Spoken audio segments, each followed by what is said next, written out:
আপনি প্লিজ ছবি করবেন। চ্যালেঞ্জিং রোলটাকে জি, তাহলে আহত আমি ম্যাডাম। করব।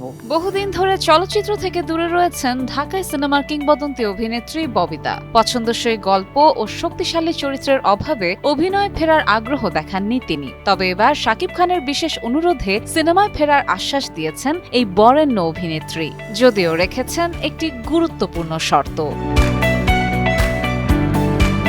জন্মদিন উপলক্ষে একটি বেসরকারি টেলিভিশন অনুষ্ঠানে ববিতার সঙ্গে ভার্চুয়ালি যুক্ত হন বর্তমানে যুক্তরাষ্ট্রে অবস্থানরত শাকিব খান। জন্মদিনের শুভেচ্ছা জানানোর পাশাপাশি তিনি বলেন, ম্যাডাম আপনি প্লিজ সিনেমা করবেন, এটা আমার হাম্বল রিকোয়েস্ট, আপনার সঙ্গে আমি আরও কাজ করতে চাই। আমার হাম্বল রিকোয়েস্ট থাকলো আপনার প্রতি। শাকিবের আন্তরিক আহ্বানে ইতিবাচক সাড়া দিয়ে ববিতা জানান, শুধুমাত্র অভিনয়ের জন্য তিনি ফিরতে চান না। তার ভাষায়, এমন গল্প নিয়ে আসো যেখানে তোমার আর আমার দুজনেরই করার মতো চ্যালেঞ্জিং চরিত্র থাকবে, তাহলে আমি কথা দিলাম তোমার সঙ্গে ছবি করব।